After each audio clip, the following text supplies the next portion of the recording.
Continuamos por aquí en Ojalá y la Asociación de Bancos, los banqueros y el Banco Central de la República. No nos vamos a beber el café primero. Tenemos un café por ahí, sí.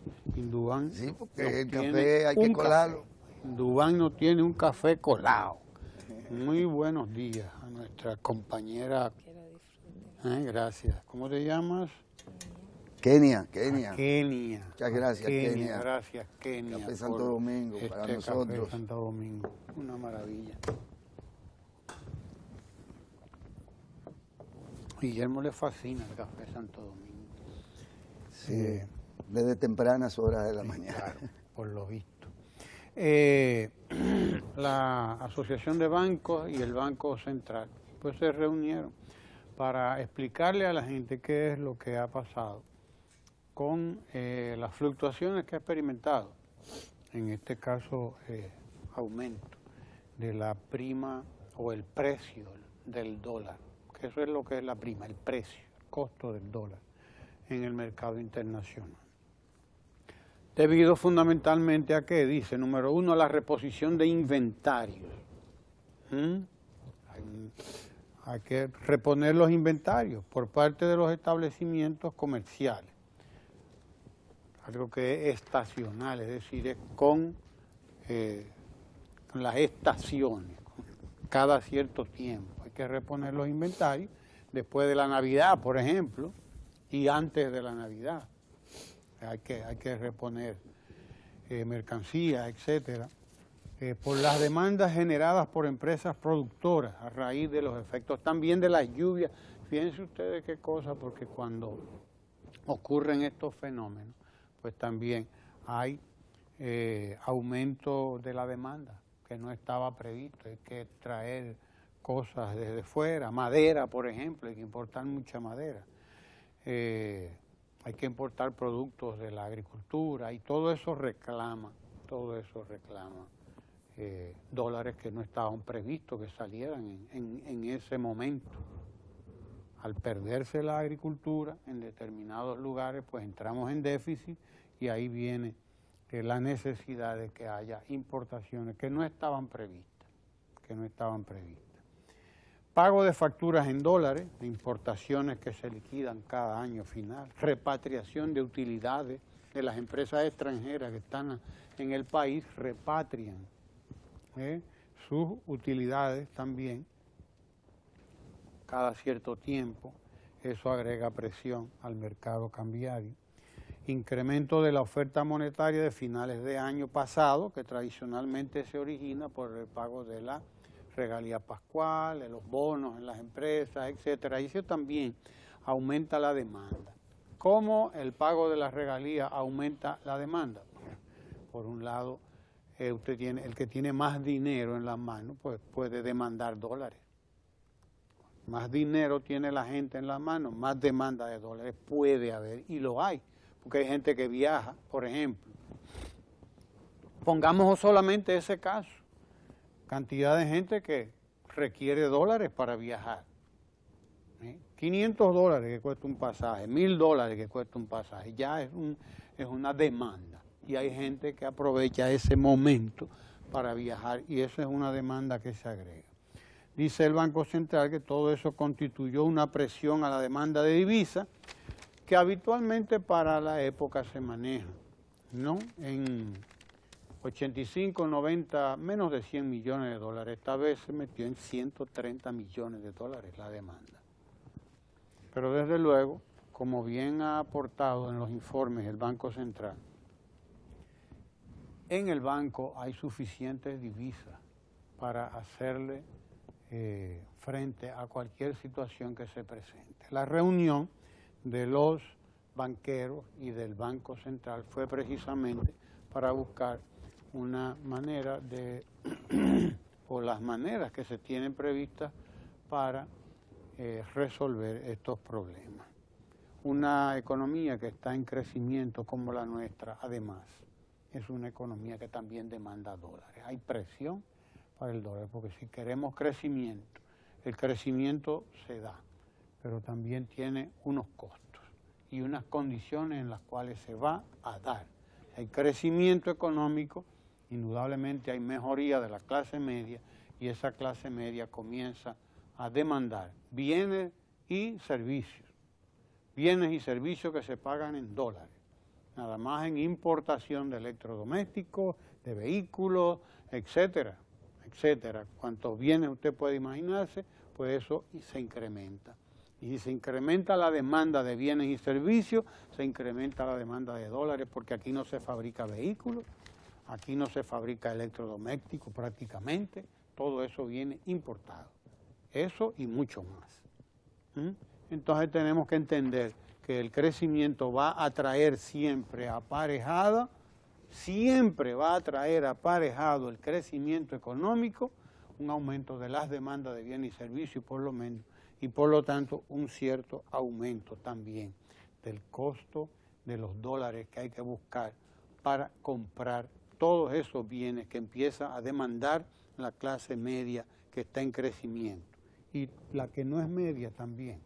Así que, pero para eso están estos mecanismos creados, como la mesa en que se juntan pues el sector financiero y el Banco Central de la República Dominicana, con políticas muy claras además, políticas muy claras que ha venido poniendo en marcha el gobierno del presidente Danilo Medina, de control del gasto, de control de todas las variables que han garantizado desde luego el que la economía dominicana haya tenido el desenvolvimiento que dice el Fondo Monetario Internacional que ha tenido.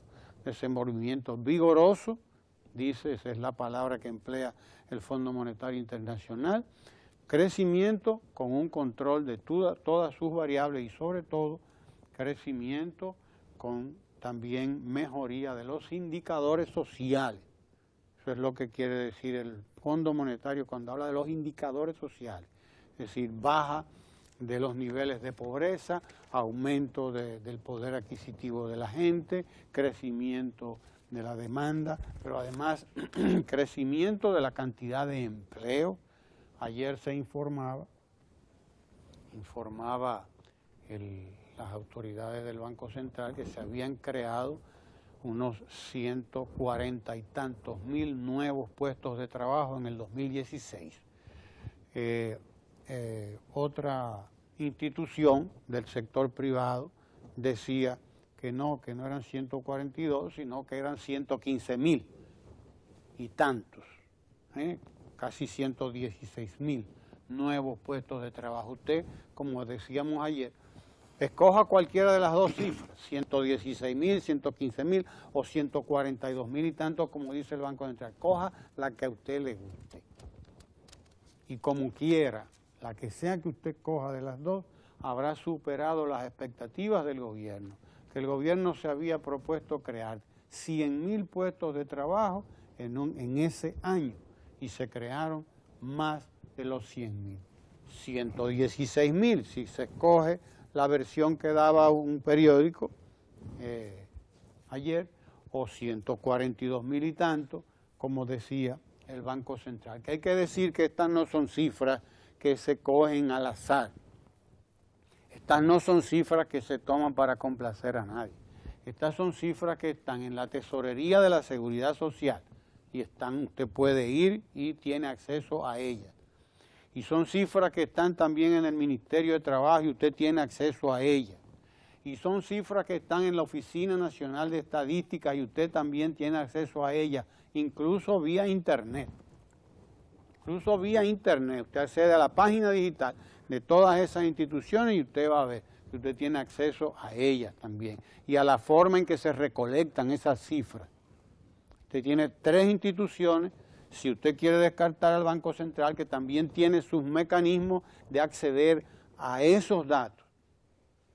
Y se cruzan todos esos datos, los de la Oficina Nacional de Estadística, los de la Tesorería de la Seguridad Social, los del Ministerio de Trabajo, los del Banco Central, y con esos 4 usted llega a la conclusión de qué es lo que ha ocurrido en la economía.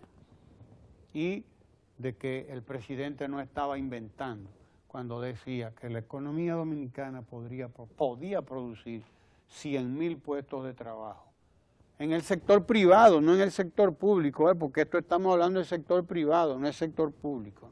100.000 puestos de trabajo. Entonces, se sobrepasaron las expectativas. 116.000 dice por un lado, 142.000 dice el Banco Central. Ponga la que usted quiera, nosotros dejamos escoger y en cualquier caso usted verá que las expectativas de la Presidencia de la República, que era la creación de 100.000 puestos de trabajo, quedó superada con creces. Esa es la cuestión.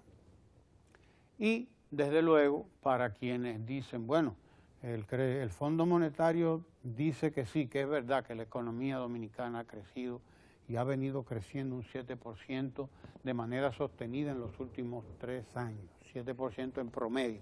Bien, para los que entienden que ese crecimiento no les llega a ellos, hay que decir que sí, que el crecimiento le llega a todo el mundo. El crecimiento económico le llega a todo el mundo de alguna manera. Cuando se construyen más de 20.000 nuevas aulas, eso es crecimiento económico para el país y todo el país se favorece cuando se construyen más de 20.000 nuevas aulas. Cuando 1 millón de niños más de 1 millón ya están recibiendo desayuno, comida y merienda en las escuelas, eso es también crecimiento económico que a todo el mundo le toca. Y sobre todo a los más pobres, porque es a ellos a donde tiene que llegar primero ese crecimiento, vía la inversión social. Vía la inversión social en los que más necesitan.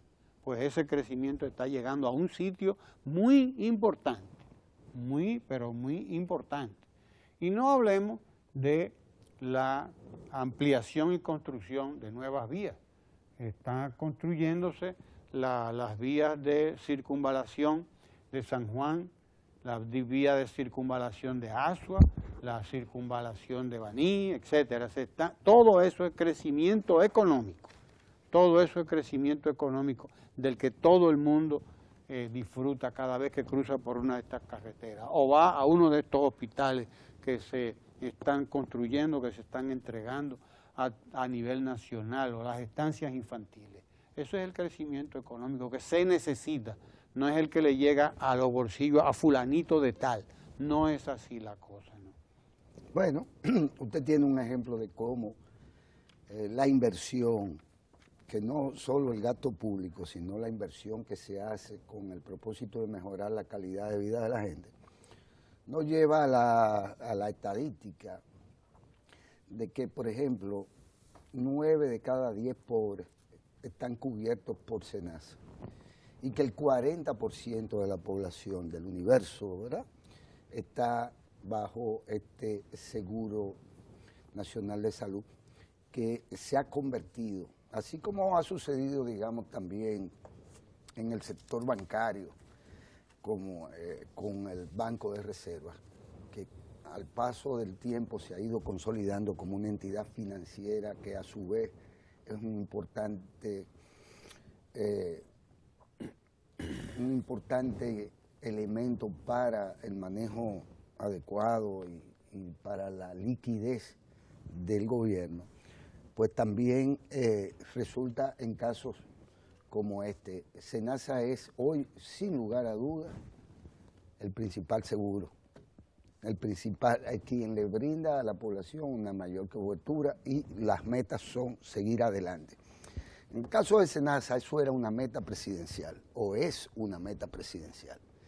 Y lo que se ha hecho es ir avanzando en eso de lograr que la población, al cabo de este próximo trienio, ¿verdad?, de estos próximos 3 años, pues termine brindándole a prácticamente el 80 o el 90% de la población estos servicios. En franca competencia, porque hay que decirlo también, Ramón, es decir, muchas de estas coberturas y muchas de las metas presidenciales chocan con intereses económicos de todo tipo. Es el caso de Punta Catalina. Van a hacer todo lo posible porque Punta Catalina no se termine o no entre en funcionamiento.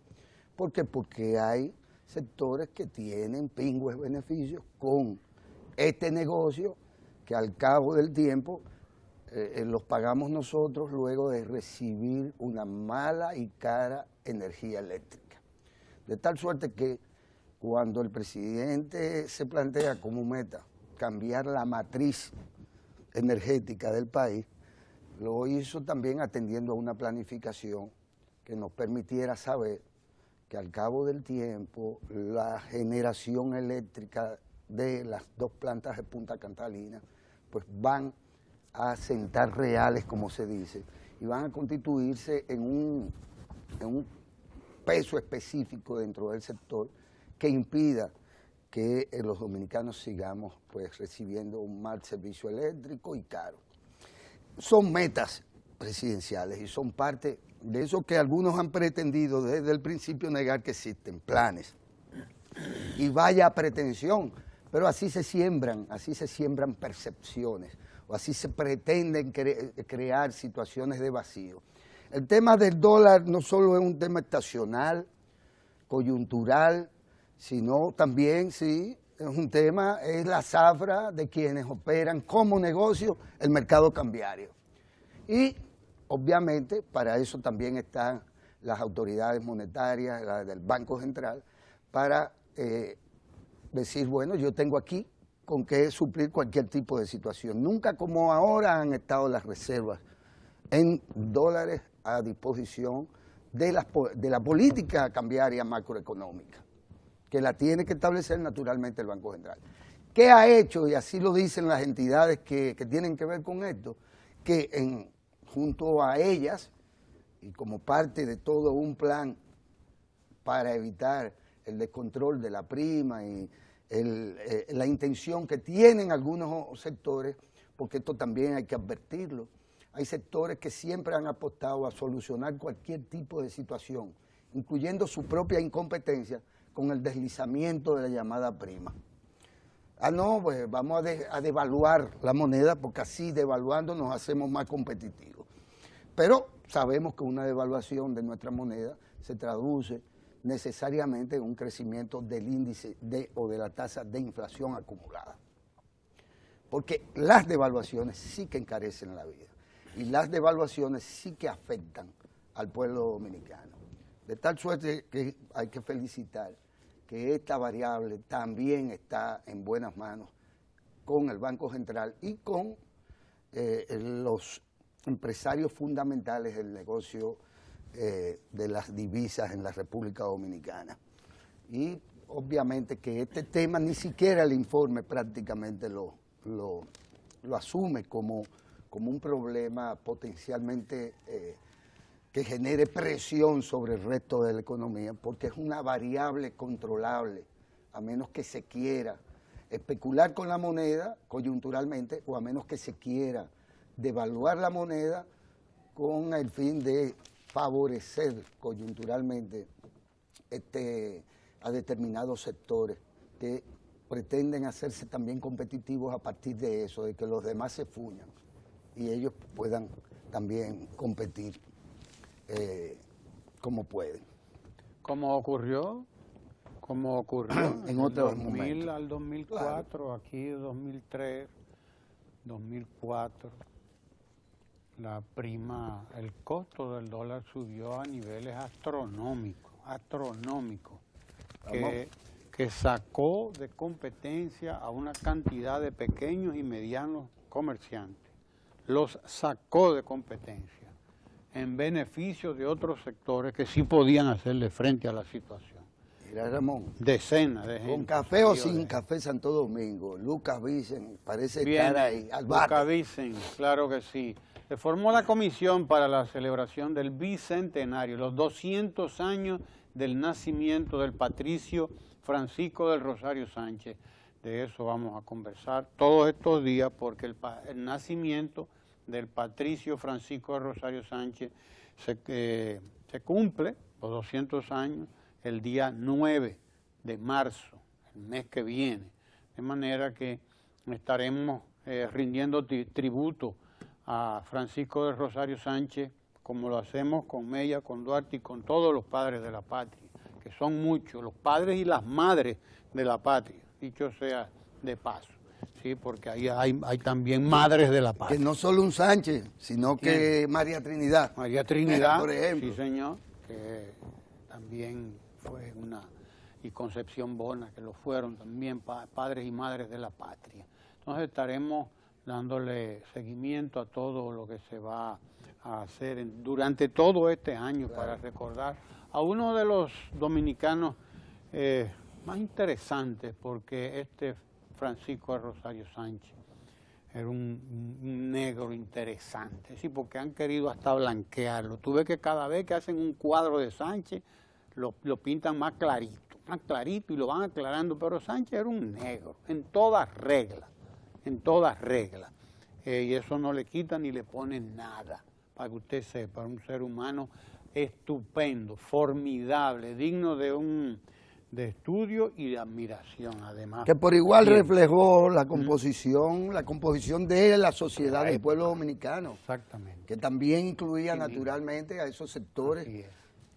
Nos vamos a Ecomundo, aquí en Ojalá con el economista Lucas Vicen. No se mueva de ahí.